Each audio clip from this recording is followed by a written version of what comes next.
is Ms. Castaño, and in honor of Hispanic Heritage Month, we're going to read books that celebrate Hispanic voices and culture. Today's book is Me, Frida by Amy Novesky and illustrated by David Diaz. Frida was an artist from Mexico who used painting to empower her to overcome some hardship in her life. So I really hope you enjoy this book. On the warm cobble streets of Coyoacán, everyone knew her name. Frida Kahlo lived in the blue house with her new husband, the famous artist Diego Rivera. Frida was an artist too. The night the telegram arrived inviting Diego to San Francisco, Frida dreamed of a city far from her home in Mexico, and she painted a portrait of herself there. Then she packed her blue trunk, and she and Diego flew north. Frida had never left Mexico before. Soon they were standing in the very city she'd painted. Diego, big as an elephant, Frida, a lovely little bird on his arm. They lived at 716 Montgomery Street in the Artists' Quarter. Beneath a leaky glass roof and dangling globes of light, they drank café con leche and ate sliced oranges. Outside the world was cool and gray. Frida felt very far away from home. Diego was working on a mural for the city. While he sketched, Frida was restless. She strummed a guitar. She sang Mexican folk songs called corridos. Quiet, querida, cooed Diego. He loved his beloved singing, but there was a work to be done. Before Diego began painting, he wanted to study his subject. Frida followed him as he explored the city. They climbed up and down its many steep hills. They gazed up at its shiny skyscrapers. Diego thought they were great, like ancient ruins. Frida disagreed. They explored orchids and oil derricks, a gold mine, and redwood groves. They stood beneath the towering trees. Diego felt empowered by everything he saw. Frida fell asleep on the way home. And then, with a team of assistants, Diego went to work painting entire city walls. Some nights he didn't come home at all. Other nights, Mr. and Mrs. Diego Rivera attended parties. The city's elites celebrated Diego. Frida stood quietly at his side. No one even looked at her. On the long days without Diego, Frida felt lost. She was in a foreign city. She didn't even speak much English, and she didn't have many friends. So Frida started exploring the city on her own. She wandered through narrow street markets.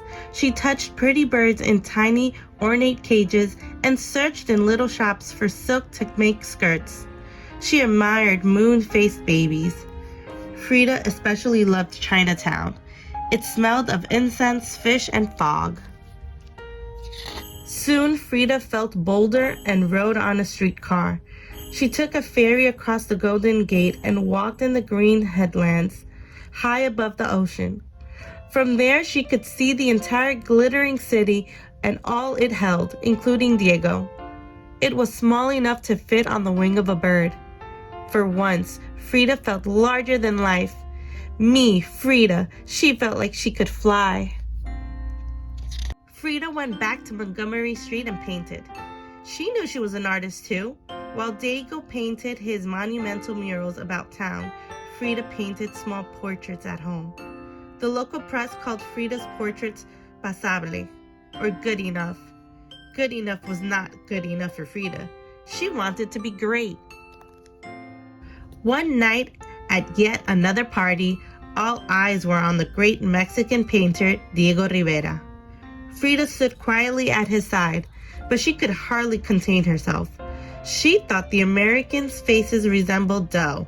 She missed Mexico, and she was tired of being quiet.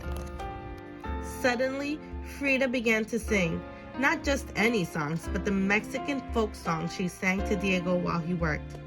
All eyes were on her, including Diego's. Huzzah! He shouted at the end of each verse.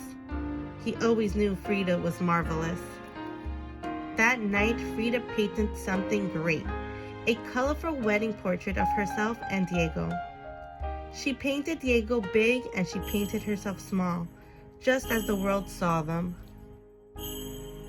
But Frida knew she was more than this, and she put herself first. In the beak of a pink bird, she wrote a tiny note on violet ribbon. Here you see us, me, Frida Kahlo, with my adored husband Diego Rivera. I painted these portraits in the beautiful city of San Francisco, California, in April of 1931. Frida's painting, Frida and Diego Rivera, was featured in the 6th annual exhibition of the San Francisco Society of Women Artists.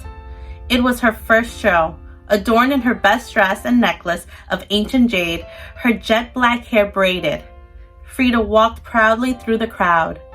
When people saw her, they stopped and stared at her in wonder. The end. I really hope you enjoyed our first read out loud together. If you have any comments, tips, or any books in mind you would like me to read, share them in the comments.